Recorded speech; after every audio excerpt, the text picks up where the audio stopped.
Olá! Em 2017, os músicos Jussara Marçal, Gui Amabis e Rodrigo Campos se reuniram em torno do projeto Sambas do Absurdo, que virou um álbum homônimo. O Mito de Sísifo, ensaio do escritor francês Albert Camus, publicado em 1942, norteava a criação, que também teve a parceria do artista plástico e escritor Nuno Ramos. O trio acaba de lançar o segundo volume de Sambas do Absurdo, disponível nas plataformas digitais, e o Entre Linhas conversou com Jussara Marçal e Rodrigo Campos sobre esse trabalho, no qual se cruzam reflexão existencial e música popular.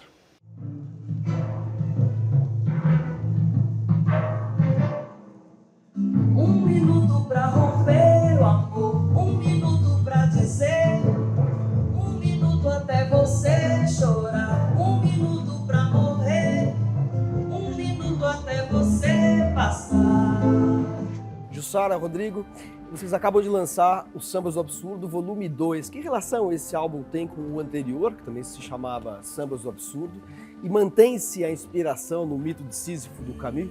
Eu li o livro, me espantei muito com a leitura. Eu acho que eu tinha lido Estrangeiro muito antes, mas também não tinha uma memória fresca do Estrangeiro. E quando eu me deparei de novo com o Camus, foi um susto, assim, porque é um tipo de escritor que vai te enredando ali, né? Porque ele é, num certo sentido, acessível, assim, né? Só que o conteúdo é muito profundo e cortante e te pega em lugares, às vezes até sombrios. Eu achei meu ponto de conexão com as outras pessoas do mundo, todas as outras, que é o absurdo, né? Que é a falta de sentido da vida. Nas palavras do Camus, ele usou o absurdo, né? Então tá todo mundo tendo que lidar com esse absurdo da mesma maneira. Eras uma tarde azul, nossa luz viaja. O que eu achei mais interessante nas músicas do Absurdo 1 é que o Rodrigo, do ponto de vista musical, e o Nuno, do ponto de vista das letras, estavam trabalhando de um jeito muito peculiar. O Rodrigo bem diferente do que ele costumava compor, e o Nuno nesse universo que é muito característico dele, de muita abstração, muitas imagens, né? Então isso era um desafio, assim, como intérprete, né? Porque as melodias eram mais inusitadas também, e as letras também não tinham personagens, eram vários personagens, eram várias falas, né? Vários eus ali falando, então era interessante achar o jeito de interpretar naquele universo que eles criaram, assim, que é diferente do 2. A gente chegou ao consenso de que o segundo, ele está mais dentro do samba clássico, assim, ele está trabalhando num universo que é muito mais próximo do que a gente conhece do samba, dos anos 40, todo esse universo sonoro do samba. Então, a interpretação também ficou mais aconchegada nesse universo. Assim. O poeta era eu, cujas rimas eram compostas na esperança de que... Agora tem uma presença também do Brasil e um certo momento sombrio do Brasil que está conectado com essa atmosfera do absurdo, que de uma maneira geral já contrasta com o espírito do samba, que costuma ser mais eufórico, e aqui não, a gente tem uma coisa mais, digamos, reflexiva, até pessimista, mas ao mesmo tempo pensando naquele movimento do próprio Sísifo do mito, né, de rolar a pedra montanha acima ininterruptamente, né? Em relação ao samba, acho que a euforia não é necessariamente algo ligado ao samba. Acho que o samba tem os lados sombrios, também pessimistas. Eu acho que tem vários sambas do Paulinho da Viola que tem Paulinho da Viola, Nelson sentimento Cavaquinho, mesmo, né? Tudo muito... Tem melancolia ali, tem existencialismo, né? Acho que você que falou uma vez, né, que eles inventaram o existencialismo antes do existencialismo existir. É o Cartola mesmo, né? Cartola. Uma tristeza profunda. De lembrar. Você escreve: haja fé na reconquista, pois esse Deus não vive nessa estação. Quer dizer, esse Deus ausente, né, que não está aqui nesse momento. Como que a gente faz Daí para como lidar é que com a vida faz? sem Deus? Né? Estamos sós, né? Nós e nossa condição. Eu acho que tem também um sentido de urgência que aparece em algumas letras, que eu acho que pode ser feita essa leitura também, né? Tanto do ponto de vista humano, existencial, como do ponto de vista político, né? Quando ele fala um minuto só, né? 1 minuto para romper o amor, 1 minuto para morrer. E tem o Carlão morreu faz 4 meses e eu nem sabia. E o Carlão Então, morreu uma coisa assim- vira quase como quase um mantra repetido. Sim. É uma letra quase que Uma coisa de você restrita a se esse dar verso. conta de uma realidade assim assustadora, né? Então tudo se torna mais urgente. Faz 4 meses, Carlão morreu. Carlão morreu. O Rodrigo mostrou pra gente em 2018, né? Isso, a gente demorou um pouco para começar a gravar. E aí, na verdade, acabou que por conta desses atrasos, acabou que a gravação aconteceu durante a pandemia. Então não teve relação com a atmosfera pandêmica. É curioso, porque a gente acaba associando Sim. a essa experiência, embora ela não esteja na gênese do disco, é isso? Não tá, mas tem um vislumbre de um Brasil ali. Acho que as músicas elas são afetadas por uma tristeza coletiva também. Isso existe, assim, sabe? Sim. Uma de ver as pessoas mais tristes, mais caladas, cada um mais no seu canto, sabe? Isso tem nas músicas, assim, essa constatação dessa tristeza no ar, assim, sabe? Porque ali é isso, acabou de acontecer, a gente vai ter que esperar muito, né? Se Deus não vive nessa estação, né? A gente vai ter que esperar muito até alguém nos socorrer ou ninguém virá também.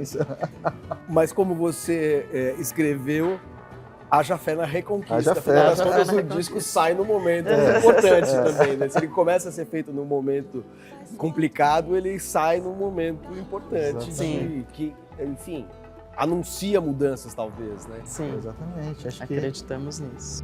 Vai na manhã pra não dar canseira.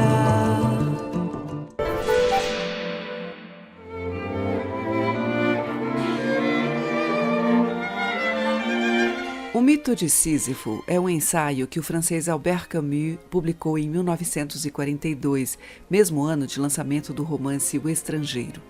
Essa coincidência de datas é significativa, pois os 2 livros se iluminam reciprocamente e constituem aquilo que o próprio escritor chamou de ponto zero de sua obra. Ou seja, todos os outros livros posteriores de Camus, como o romance A Peste, o ensaio O Homem Revoltado e as peças teatrais Calígula e Os Justos, seriam desdobramentos das ideias formuladas em O Mito de Sísifo e materializadas ficcionalmente em O Estrangeiro.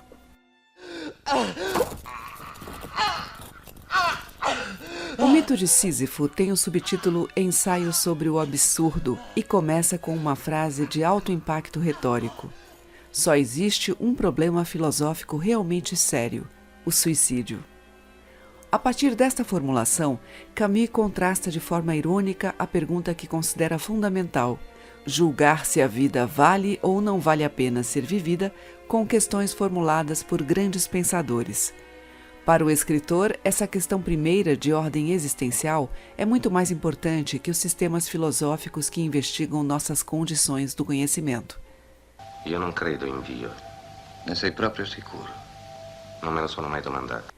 E se a questão se coloca, é porque ela é precedida pela percepção elementar de que num mundo laico, sem deuses e dogmas consoladores, somos envenenados pelo sentimento do absurdo, que Camus descreve como divórcio entre o homem e sua vida, entre o ator e seu cenário, fazendo com que nos sintamos estrangeiros num universo opaco a nossos apelos de perdurar e de compreender o sentido das coisas.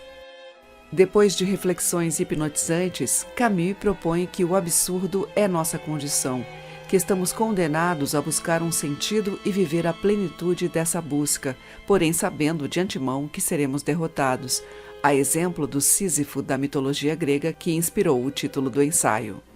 Essa vivência do absurdo reaparecerá em várias obras do escritor, mas sobretudo em O Estrangeiro, em que Meursault, um funcionário de escritório que vive na Argélia, país natal de Camus, assiste ao enterro da mãe, tem um caso amoroso com uma amiga, envolve-se na trama de vingança de um vizinho cafetão e termina assassinando um árabe na praia sem qualquer premeditação.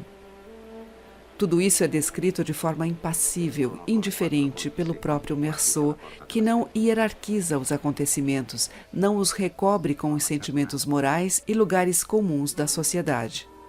Uma sociedade que, durante o julgamento de seu crime, verá nexos de causalidade entre cada uma das atitudes do protagonista, condenando à morte esse homem que nós, leitores de seu relato, sabemos ser juridicamente culpado, porém, ao mesmo tempo, inocente na sua forma de viver imerso no acaso, e que declara ao tribunal ter matado por causa do sol.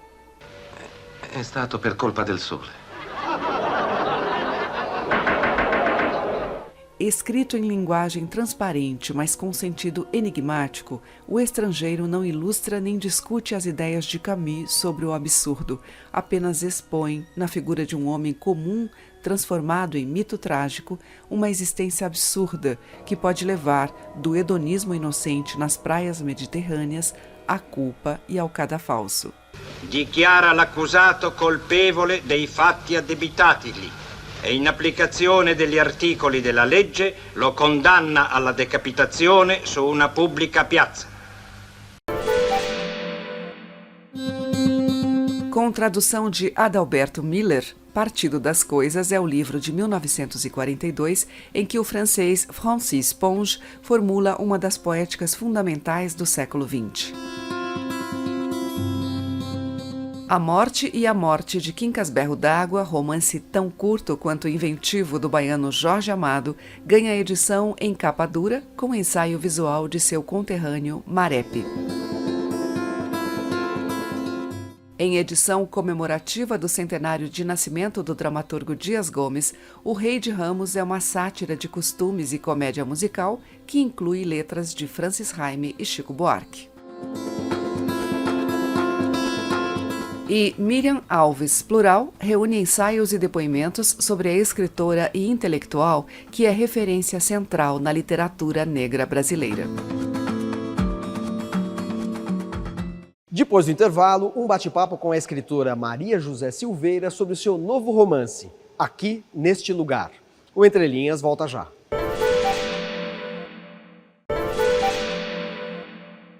Em Aqui Neste Lugar, Maria José Silveira mergulha nos mitos amazônicos, tendo por referência estética o modernismo de 22. O Entre Linhas conversou com a escritora e tradutora goiana radicada em São Paulo sobre esse romance distópico, habitado pelos povos da floresta e ambientado antes das invasões europeias.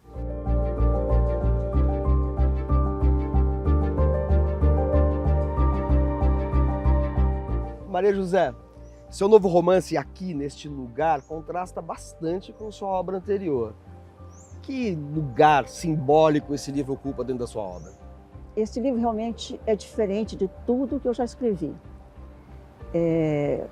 Eu acho que, inclusive, porque ele nasceu em um momento um pouco complicado para mim, um momento muito doloroso, meu irmão estava no hospital. Eu chegava do hospital e das visitas a ele, e não queria saber mais de realidade nenhuma. E ao mesmo tempo eu precisava escrever. Aí eu pensei, poxa, sabe o que eu saber? Eu vou escrever uma coisa assim, que não tem nada a ver com a realidade, quer dizer, tem tudo a ver com a realidade, afinal. Mas naquele momento para mim não tinha, que é a mitologia brasileira, né? Então eu ia tratar dos mitos e dos seres do nosso folclore, de uma maneira bem diferente do que ele já está no imaginário brasileiro. Ele acabou sendo um livro também pode ser lido como uma metáfora do nosso país. O livro se passa numa sociedade, vamos dizer, anterior à chegada dos portugueses, dos colonizadores europeus ao Brasil, mas ele tem uma atmosfera meio pós-apocalíptica, com vários grupos dominados por, enfim, mulheres ou por homens muito viris e selvagens. É como se você tivesse um pé em dois mundos, um, vamos dizer assim, futurista e outro que é ancestral. É um contraste interessante, estranho isso, né? E muitos desses mitos que eu usei já existiam há muito tempo. Então a gente nem sabe bem quando é que eles surgiram, né? E ao mesmo tempo eles dão conta de muita coisa que acontece agora e vai acontecer no futuro também. É por isso que ele é uma coisa assim, ele na verdade ele é ahistórico, né? E ao mesmo tempo ele é distópico, mas um distópico diferente também, porque ele acaba, sem dar um spoiler, mas ele acaba de uma maneira muito esperançosa, né? Do fundo da maloca, em uma rede obscurecida da penumbra, ouve-se uma voz quase infantil. Ai, que preguiça! E quem são os habitantes da Terra Sem Males? A Terra Sem Males é uma terra recorrente como mito, né, dos nossos povos originários. Quando o Eldorado resolve atacar a Terra Sem Males, as Icamiabas, elas são aliadas da Terra Sem Males, sempre foram. As Icamiabas são as nossas Amazonas. E elas, como guerreiras que são, e aliadas da Terra Sem Males, elas, assim que sabem que o Eldorado vai invadir a Terra Sem Males, elas se preparam para essa luta. E algumas dessas personagens míticas entram também através de um outro livro do Mário de Andrade, que é o Macunaíma, né? Como é que foi isso? O Mário de Andrade está sempre assim, em diálogo com o que eu faço. Ele aponta um caminho de trabalhar com essas coisas brasileiras, né? Para quem já inventou de ser louro de olho azul, tudo bem querer um irmão gêmeo. Pelo menos voltou a ser preto, retinto, como o escuro da noite, do jeito que eu gosto. E a narradora do seu livro também tem uma singularidade, porque é uma narradora onisciente, mas ela já pertenceu a esse universo, agora ela morreu, mas está olhando o mundo dos vivos, né? Como é que surge essa perspectiva narrativa? A Cido Mato, que é a narradora, ela também vem do Macunaíma. O Mário de Andrade, inclusive, no final, já transformou na estrela Beta do Centauro. E eu a retomo como a estrela Beta do Centauro, que está lá em cima e a tudo ver o que está acontecendo aqui embaixo.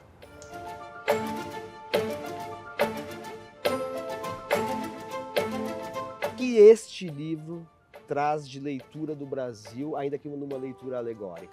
Eu acho que, principalmente nesse momento que nós estamos vivendo, e aliás, todos os momentos que o Brasil vive, na verdade, é essa eterna luta, né?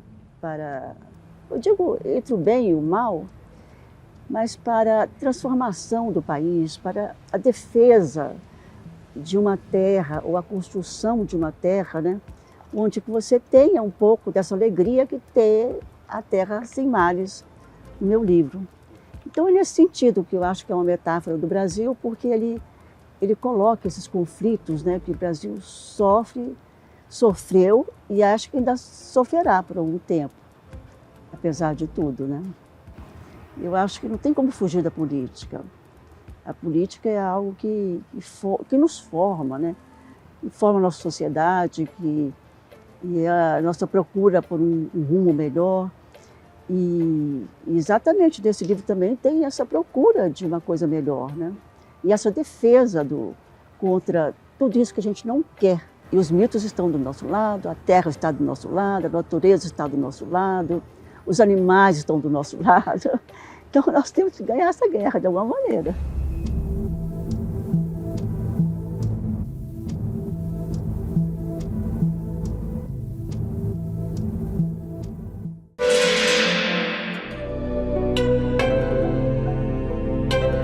Um País Terrível. O nome do autor é Kate Gessen. É um livro muito interessante. Passado anos da morte da mãe, a mãe morreu nos Estados Unidos, o pai já se americanizou. Ele é o único que está particularmente sem emprego. Ele é um professor de literatura russa, do Departamento de Literatura Eslava. Em Nova York, ele está sem emprego, então ele vai para a Rússia com uma bolsa por um ano para tentar escrever um artigo. E ao voltar para a Rússia, para além da academia, para além da teoria literária que ele conhecia, ele lidar com a Rússia real.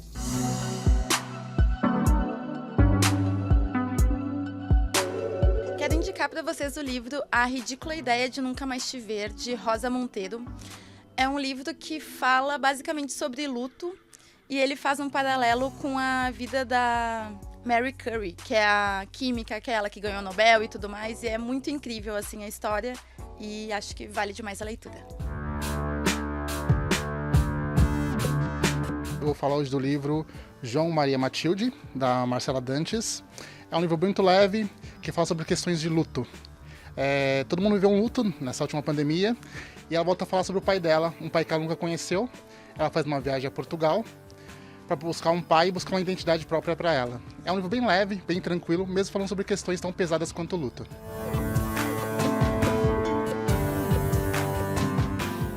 O Entre Linhas de hoje termina com trechos da entrevista que o escritor mexicano Carlos Fuentes concedeu ao programa Roda Viva em 1997.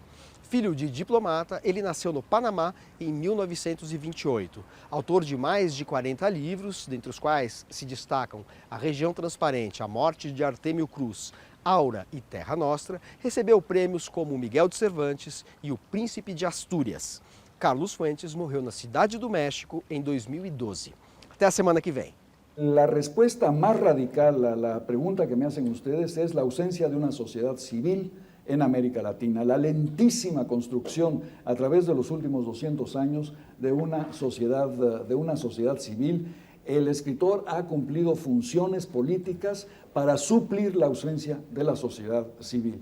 Ahí donde no hay el sindicato, donde no hay la cooperativa agraria, donde no hay la prensa libre, entonces es el escritor el que tiene que hablar, el que tiene que manifestarse en esa ausencia. A medida que se integra la sociedad civil latinoamericana, a medida que se fortalece en todos nuestros países, yo creo que es un hecho, el papel del escritor disminuye y va a seguir disminuyendo. Y yo creo que hoy en México yo puedo declarar que cuando yo participo en política lo hago como ciudadano. Lo hago como ciudadano sin mucha diferencia con otros ciudadanos.